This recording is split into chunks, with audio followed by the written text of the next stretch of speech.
Hey, everybody, welcome to Sex is Medicine. I am Devi Erickson, your host here for another exciting adventure where we discuss sexuality, spirituality, pleasure, and personal growth. I am so excited to have our guest here this evening, Amagines, formerly known as Amy Jo Goddard, the artist Imagine. formerly known. Imagine. Imagine. Imagine. Okay, I don't have to Frenchify it then. I'm like, I know, the French do always make things sound better. It's true. But the artist formerly known as Amy Jo Goddard. And so I'm so delighted to have you. Because I have a confession to make. When I first started podcasting, I think in 2013, I so wanted to have you on the show, and I was always too afraid to reach out because I'm a little bit shy. So it's like fulfilling my dream 7 years. That's hilarious. Oh my God. Yay. So it's so awesome to have you. Thank you for joining me. Of course. Yeah, I'm excited to be here. I love what you're doing. So you're like a legend in the field of pleasure-based sex education. So many years ago, you've been teaching for decades and decades. How did you get started in this? Where did all this begin? It began with my teenage years. That's where it began. I think like many sex educators, I don't know if all of us, but yeah, it began with just total confusion, no resources, going through all the hard things the hardest way possible. Having sex earlier than I really needed to be, sexual assault, unplanned pregnancies, pregnancy scares, identity, all of it. And, when I finally got my own sex education, I went to 3 different high schools. I got 0. 3 different high schools, none. So I really was starting at ground zero when I went to college, and then finally got amazing sex education. And I just remember feeling like happy about it and excited and empowered by it. And then also kind of pissed off, why did I have to wait this long? This would have helped me so much 5 years ago or more. So, as I became a feminist activist, that became a really, really important part of what I was up to in the world, and finding my voice and wanting to make the world better for women in particular. I just finally put those pieces together. This was the doorway. This has been the doorway for me. I knew what it had done for me. And so then this was, the early 90s. So it was like, well, how do you do that? Or where do you study that? Or what, and I knew I wanted to be, like quote unquote, like legitimate in terms of, I wanted people to take it seriously. And people cracked jokes all the time, and they'd be like, oh, when I was, kind of on my way to New York to go to grad school, and study human sexuality education, there was always the tongue-in-cheek jokes, and people just thought they were being so cute. And that just sort of reiterated why I wanted to go to school for it. Just because I loved learning. I love learning. I wanted to be in school. I wanted to do a graduate degree, but it felt like, especially in this field, I wanted people to take it seriously because I knew how important it was. So it was a long, windy road to kind of figure it all out. There was no internet then. Well, that's what people forget. Like, we're Gen Xers. Like, we grew up without, there was no internet before we created it, right? Our generation created it. And it's like you actually had to go to an encyclopedia. Right. I went to a library. Remember those? Oh my God. The Dewey Decimal System and all that stuff. Oh my God. Yeah, I'm glad I have those skills, but so it just really came from such a personal place, and then just really became my mission in the world, that as many people as I could touch and help not go through what I went through. I wanted to do that. So we still have a lot of work to do. So, still. Yeah, exactly. Well, that's why we train other people. And I remember having a similar response when I first had my first experiences of multiple orgasms through tantric sexual healing. And I was like, I was delighted for myself, but I was furious Right. that it took 33 years of my life before I had this experience that was inherent within me. That was my birthright, and nobody even ever told me that it was possible. And so I too went on a mission. I was like, well, oh my God, if this is our potential as human beings, then why are we not being informed about this early on? Which is a And very good question, actually. Why not? well, I don't know. I'm sure we have our theories, particularly being feminists, right? There's a lot of reasons that we're not informed. And I love your email signature that in your emails, it says, let me pull it up here for us. Yeah. So I say it correctly. The more whole we are as sexual beings, the more fulfilled we are as human beings. I know that to be true. Yeah. But where did that come from for you? It came from knowing that sexuality is that important, and watching, really what I think I do in my work is help people really access their full power. It's broader. And I think, people will come to me for like a sexual issue, like that's what brings them often in the door. And then they're often surprised at how whole person it is, how holistic it is, how it affects everything else. I'm like, yeah, exactly. So yeah, I think it's, really watching the women in particular, which is a lot of what I've worked with over the years, watching them really come into their power and seeing how it's just not possible without your sexuality. Right. You can't tuck it away over there in the corner and say, oh, we're just not going to touch that part. We're not going to deal with it. We're not going to talk about it. And then expect that you're really going to be able to stand wholly in who you are. And of course, it's such a huge part of our fulfillment, and it's a part of our fulfillment that is so hard to talk about for a lot of people. It's getting better because more of us are talking about it and having the conversations, but it's still really hard, I think, by and large, for most kind of regular folks that don't surround themselves with, sex toys and sex educators and workshops and, the kinds of things that we do. I think it's still really challenging. And so to not address the inherent importance of this thing that we all came from, right? Like it birthed all of us. And however your conception happened, however you came into the world, it doesn't matter. Like you came from that energy. We all came from that energy. So there's no way that isn't an inherent important part of who we are. I think it's really the core of who we are. And so if we diminish that, and if we don't, really allow ourselves to embrace the full nature of that part of ourselves. And that doesn't mean that you have to have sex with people, even, it's really about who you are. Then we're missing a big piece of who we are and of our lives. I love that. And I often get asked about our views on asexuality. And Right. so from my point of view, it's not about what our sexuality looks like externally. Right. It's about how we relate to our sexuality internally. And is that a conscious active choice that we're making with ourselves and our body on an ongoing basis? And then it really doesn't matter what it looks like to other people. It's how it feels and lives inside of us. What are your views on asexuality? I mean, I think we're still learning a lot about it. I think, it's important that there's asexual communities that are really claiming, like, no, this is a real identity. This is really who we are, and you get to not diminish it. And I think, sometimes, especially people in our field can swing the other way, where it's like sex positive, sex everything, say yes to all the things. That's and if you're not, then there's something wrong. Yeah, that's not what sex positive is.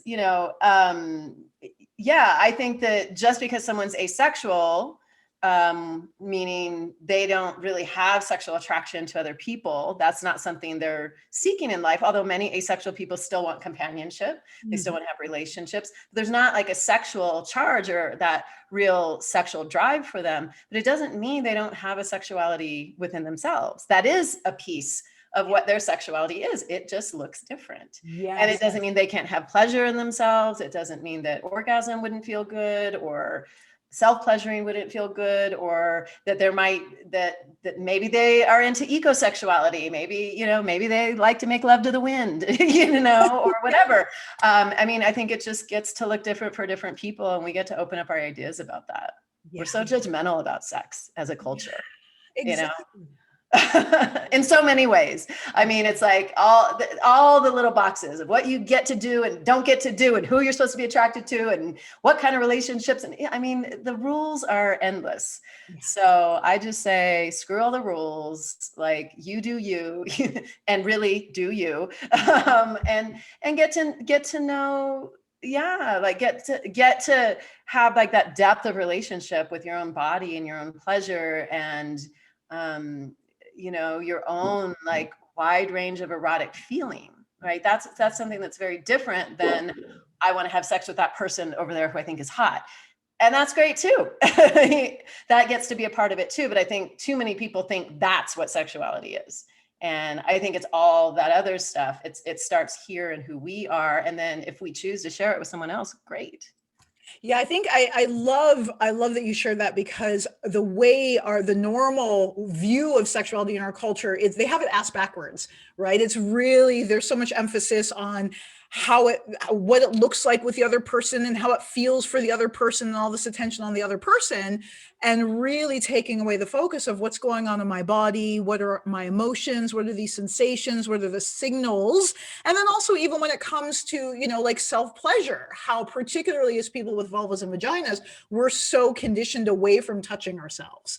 Right. Giving ourselves pleasure in that way. I often tell the story of how when I first started training in Tantra, and I was handed this like G-spot wand, and I was like terrified to put it in my vagina. I was like, my vagina is for my boyfriends. I can't pleasure my own vagina. That's not acceptable. I can pleasure my clitoris, but my vagina is for my male partner, right?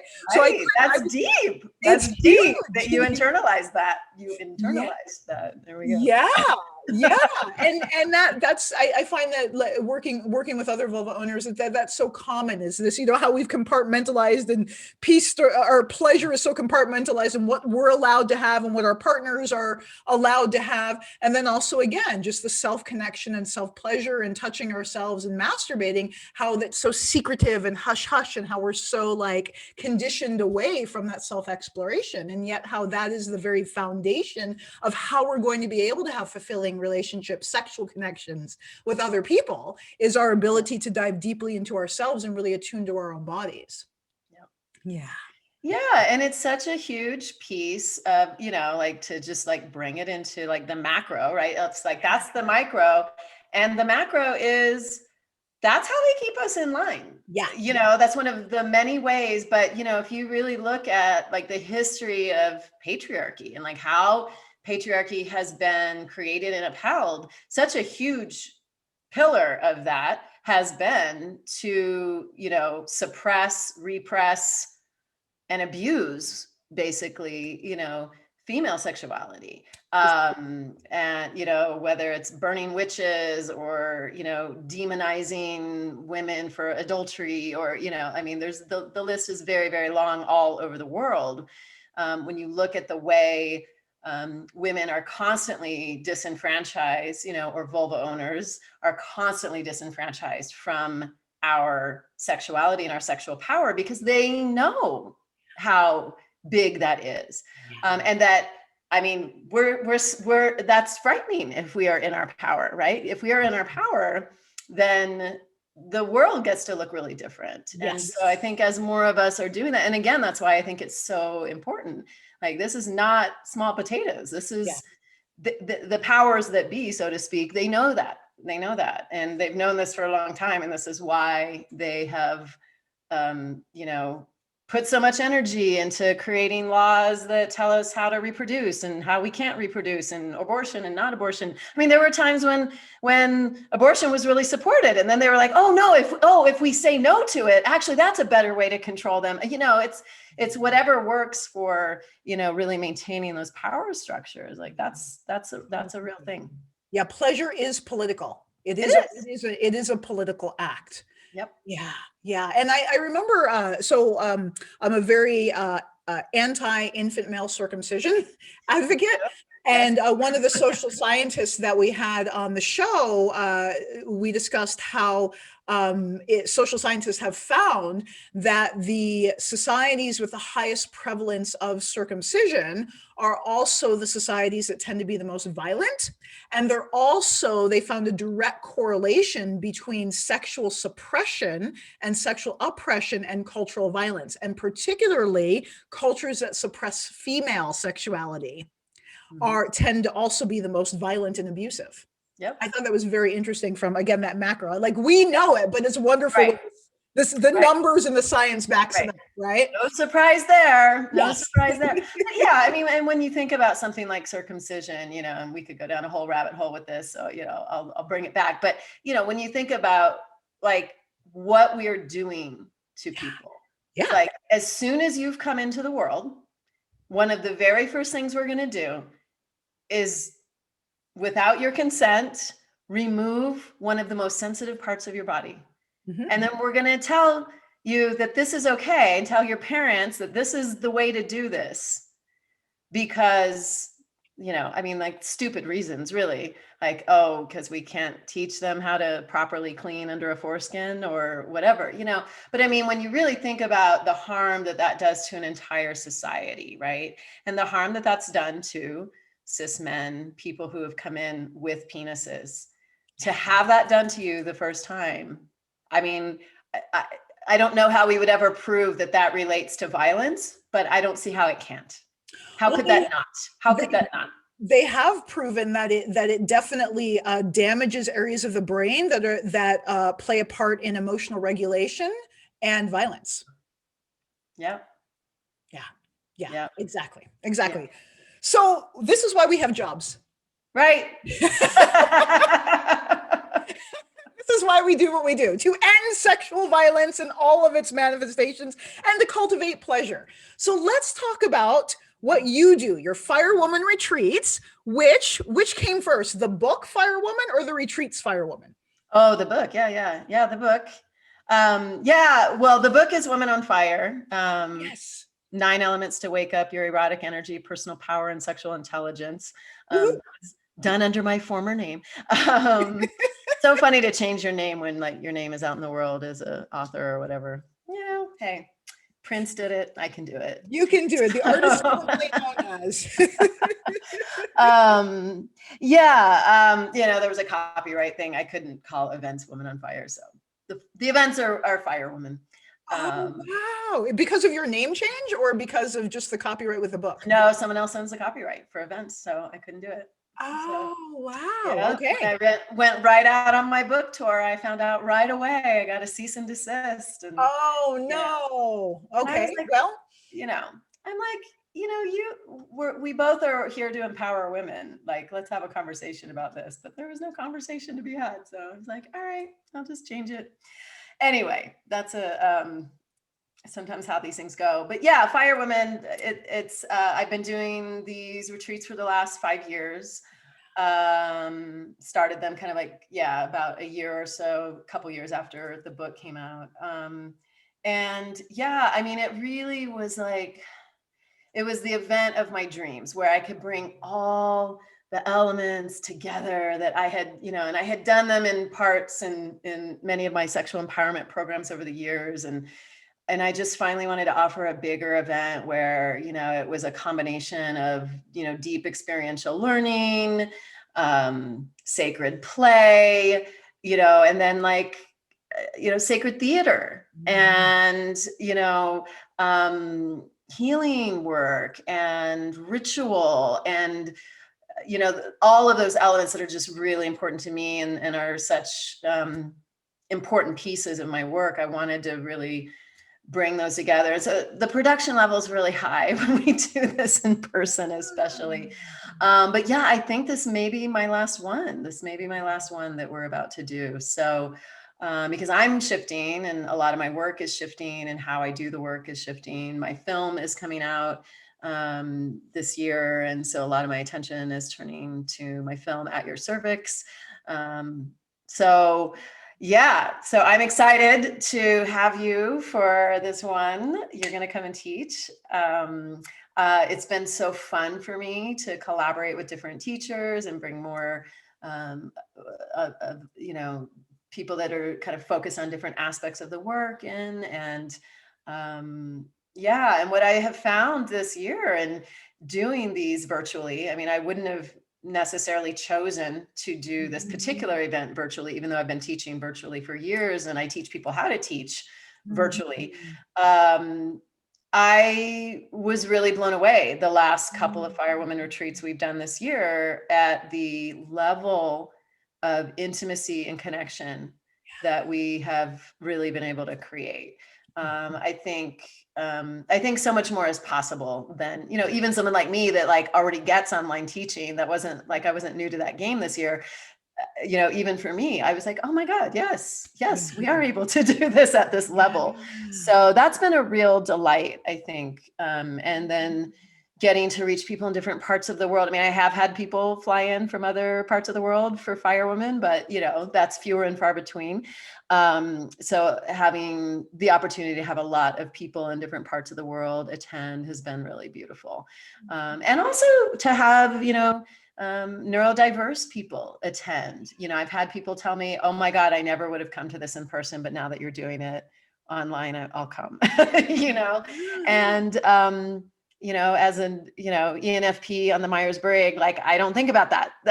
I'm, you know, I'm a much more extroverted person and those kinds of scenarios excite me. So I forget that for many people, that's just way too big of a risk. So it's been really exciting to see how the work has gotten to blossom in a different way this year. Yeah, that's really wonderful. And I think that's one of the things that maybe many of us are experiencing with working online is really that what is being transmitted or what is being exchanged is energy.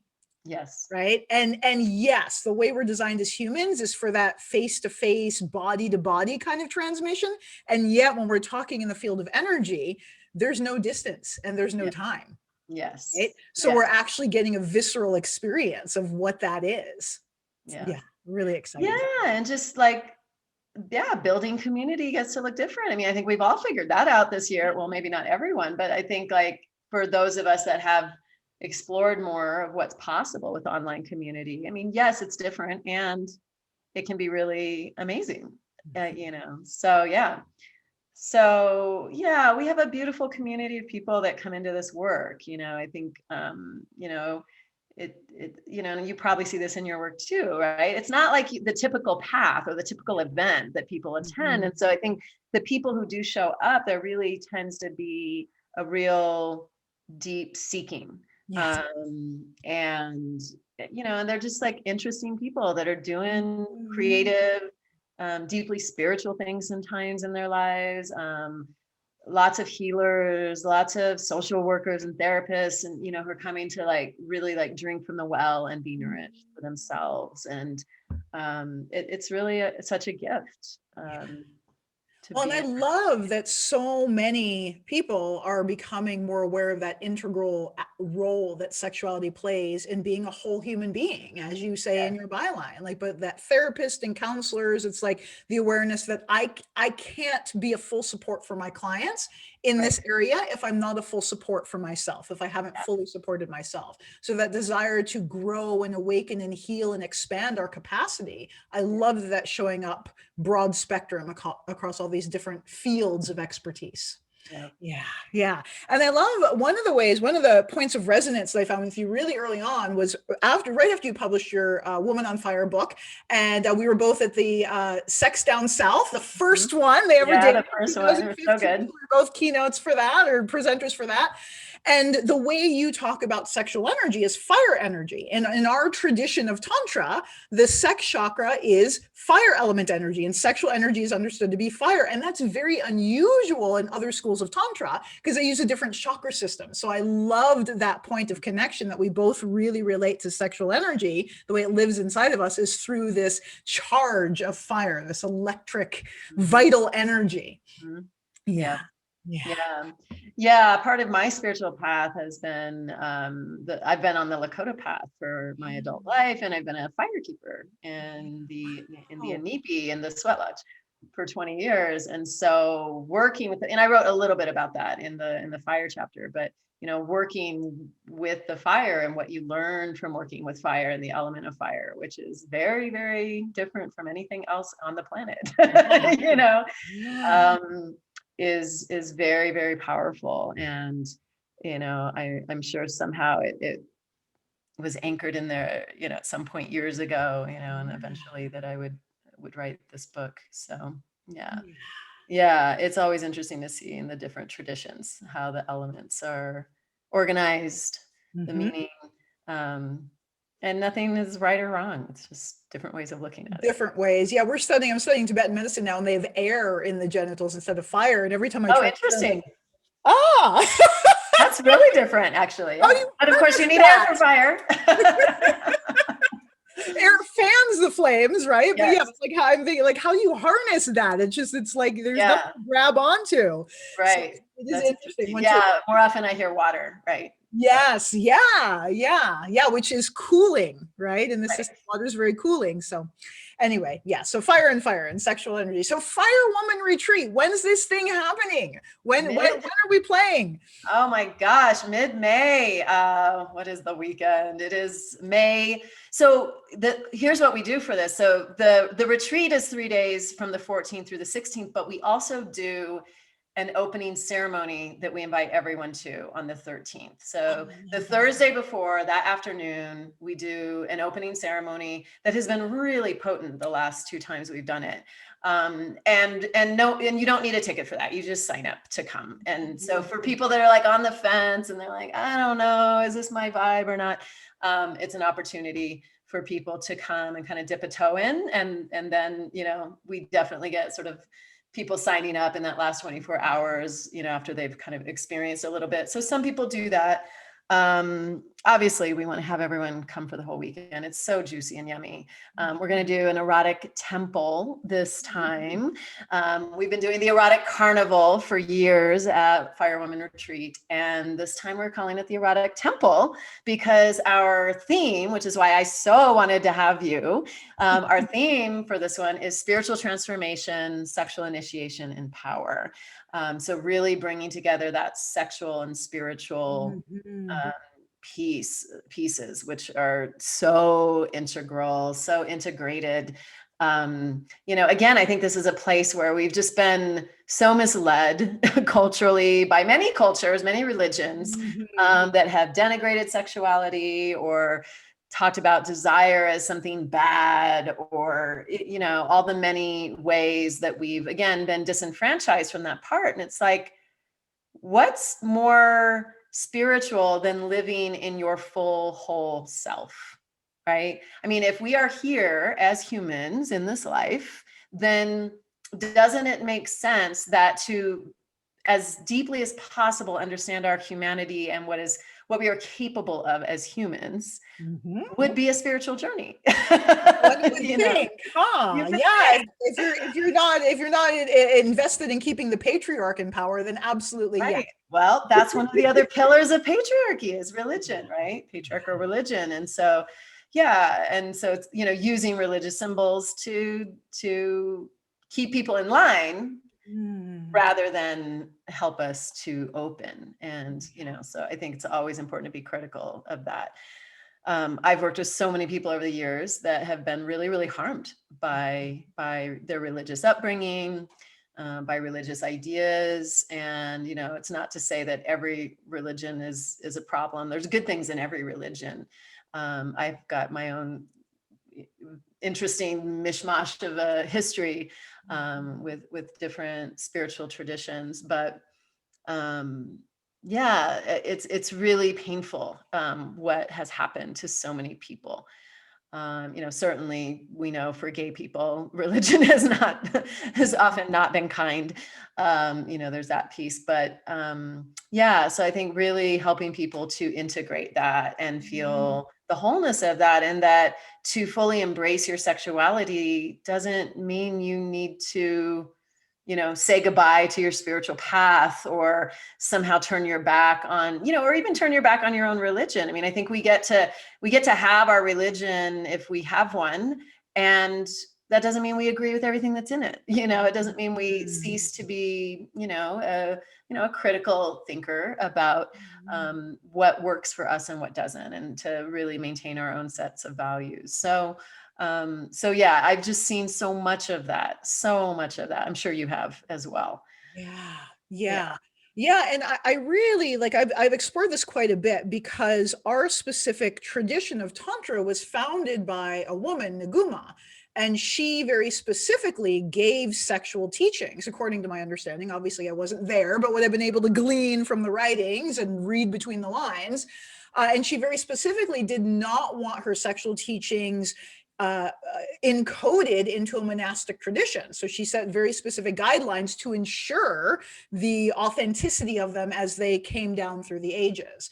And so it's unique in the world of Tibetan Buddhism, because there is a lot of patriarchy in Tibetan Buddhism, and there is a lot of denial and aversion to the totality of our humanity, specifically our sexuality. And so much of Tibetan Buddhism, as it's come to the West, has been conveyed through monks who quite literally can't shake my hand because I have a vulva, which is like, I just don't understand how you can be enlightened and not be able to shake another human being's hand because of what their genital anatomy. That's the most insane thing to me.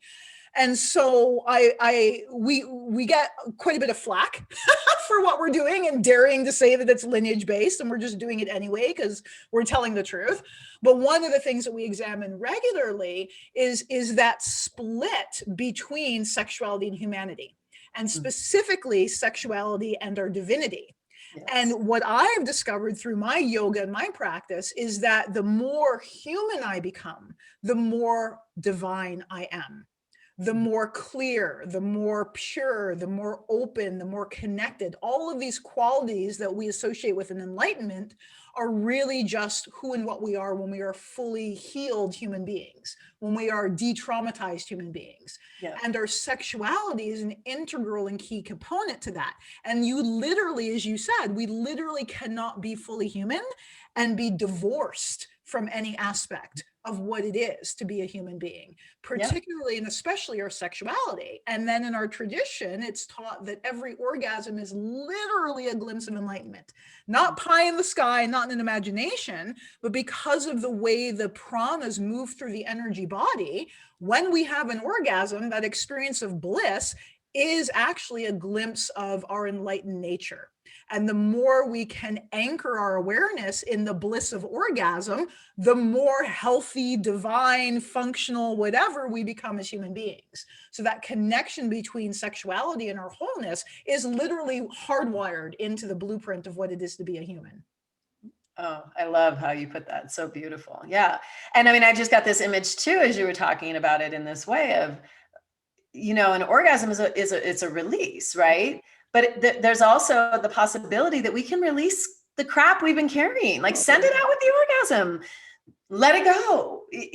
There's lots of ways to heal, and there's lots of ways to release. And it's such a powerful way to do that. And this idea that to be spiritual is to transcend the body.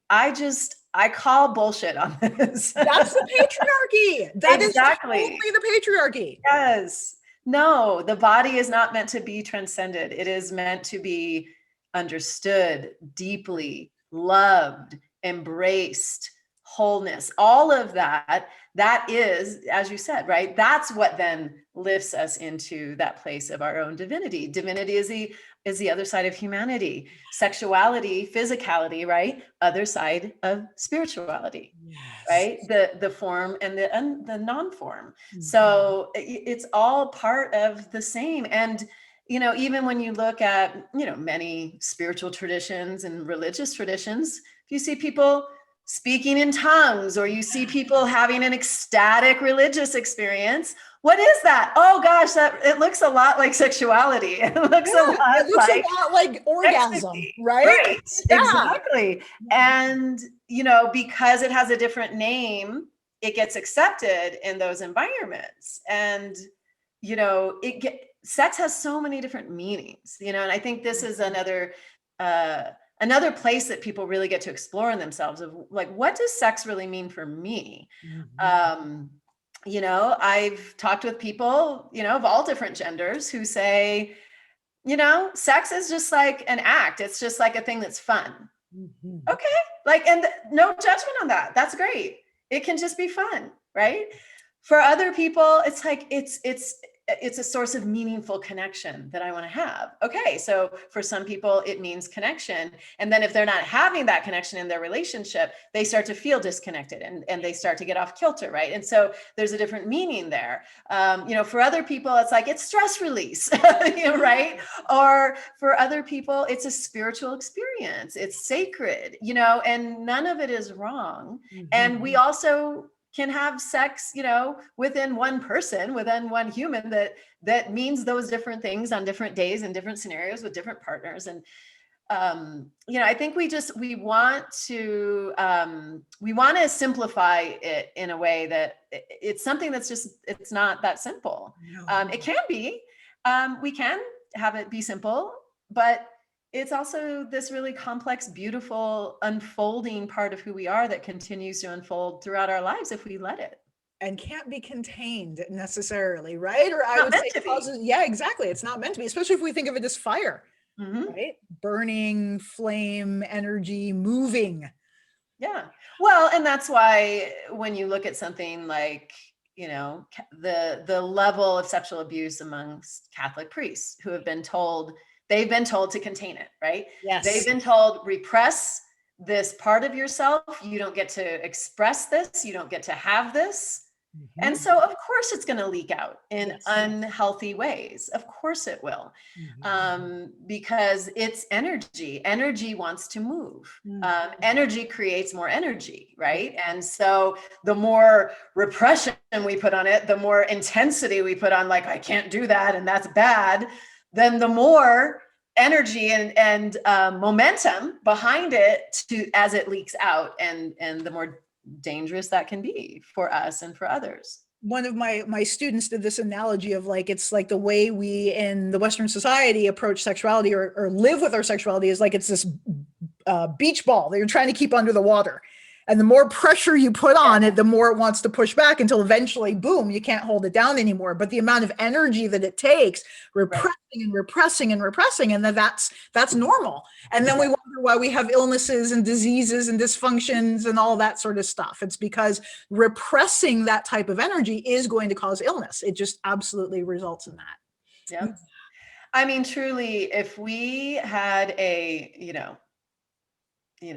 we'll dream, we'll envision what we want, right, in this world.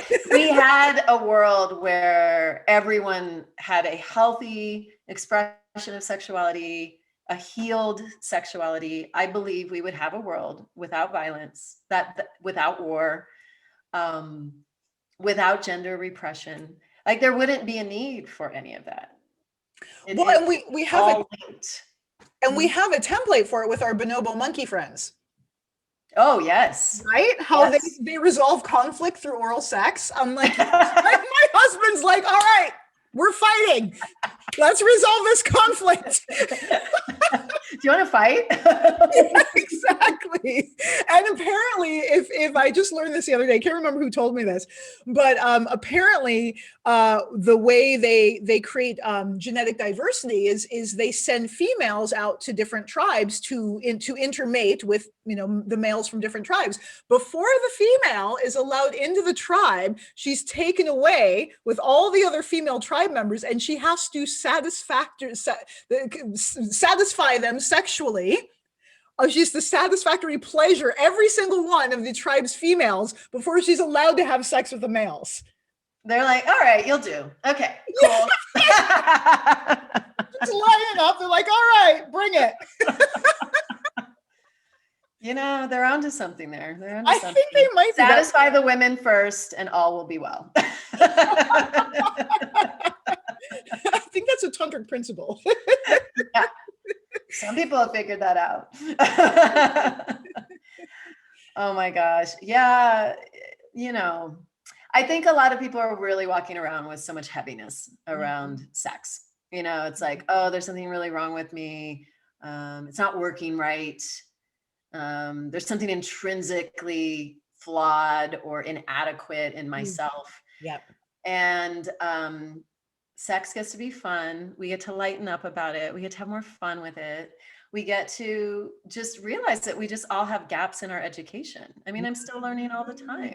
You know, I'm learning in this conversation, you know, I mean, I have, you know, studied sex for a living and taught it for a living. And I'm still always learning. Like there's always so much more we get to uncover if we allow ourselves to, and to not be in like, you know, the ego expectations of I'm just supposed to know, you know, that's when I've seen a lot too, is like, oh, well, now that I'm an adult or now that I'm married, I should just know. And so then I'm afraid to ask about anything because I feel like I'm already supposed to know it. And it's like, but how would you know? Exactly. When did we get the download? Like when you turn 18, it's like your brain opens up to cosmic sex education. I mean, it's like when you turn 18 and you leave home is when you're like starting your bigger unlearning, you know, and then the reprogramming gets to happen for a lot of us, you know. I mean, there's always something that we're reprogramming. So yeah, I mean, I just think we put so much pressure on ourselves. And yeah, I think we get to give it different contexts and different meanings and play in it and not be afraid of erotic energy and not be afraid of the power of pleasure. You know, the way that someone who is having an ecstatic religious experience isn't afraid of that because they're connected to the divine. Like we get to do that. I love that. And I love that your retreats are providing an opportunity for us to do that, to explore in a safe way and explore all these little different areas and all these different realms to play, right? Yeah. What do you want to share what you're going to teach? Host? So yeah. So speaking of fire, I'm going to share the Tibetan Tantric fire element meditation that began my journey. I was introduced to this 13 years ago and changed the course of my life. I encountered my dharmic path through sex. Through this particular meditation, working with sexual energy, working with the sex chakra specifically. So I will be sharing that. And then we're also going to explore erotic energy through the pleasure of movement and dance. So we're going to do the 5 elements of tantric dance and and erotic dance and play with movement and using movement to activate our sexual energy, activate our erotic energy, move it throughout the body, feel what it's like to have that vibrant and alive, and then share it with each other on screen. That's going to be fun. Shoot fireballs to each other. Oh yeah.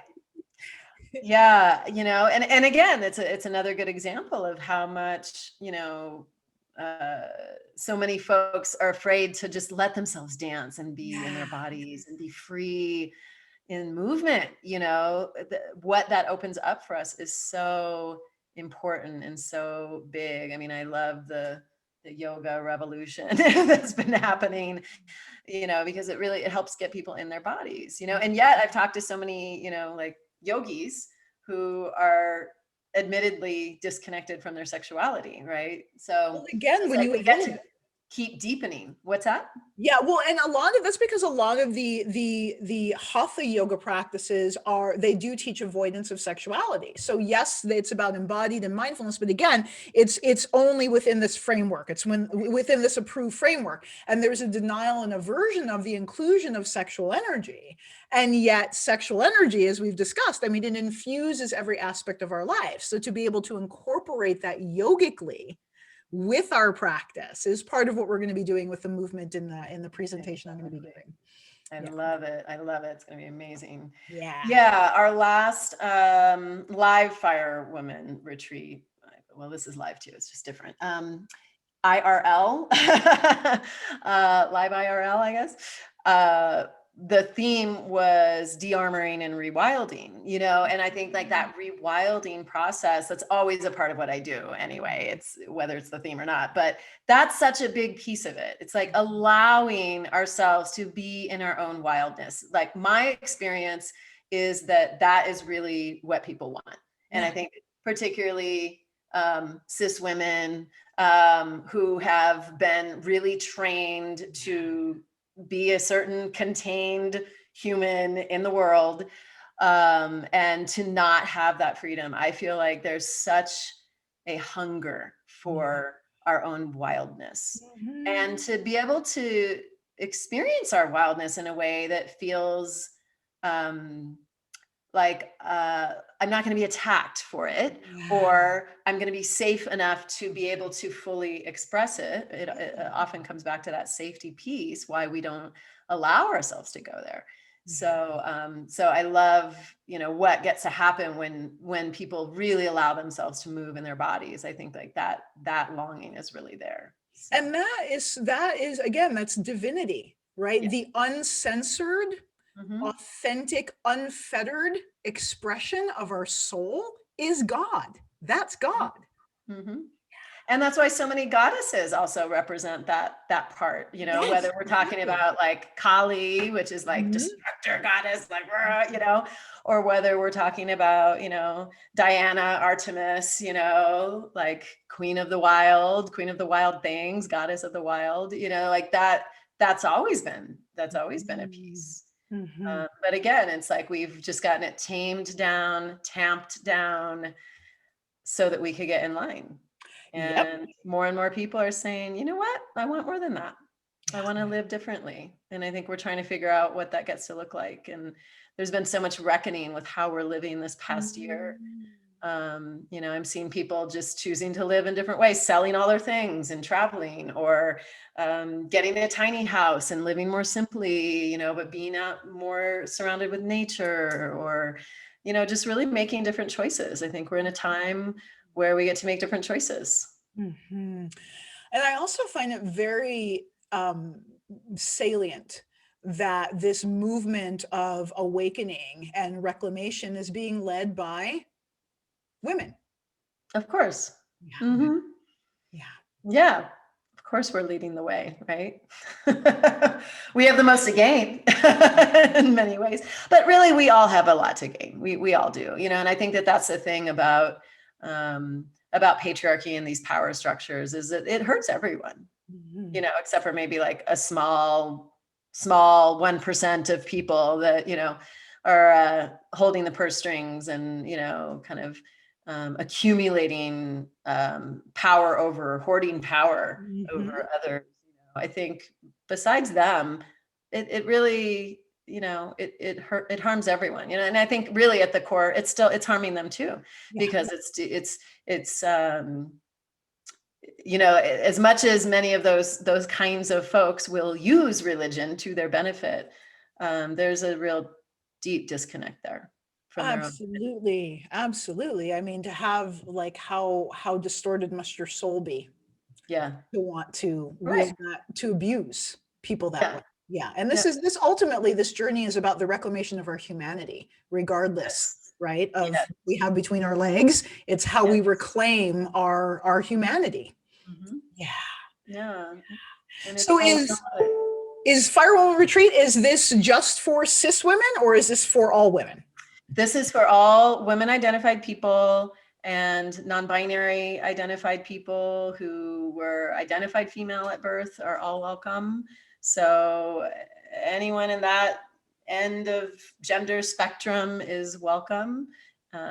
We always have some non-binary folks in the room, which is important to me.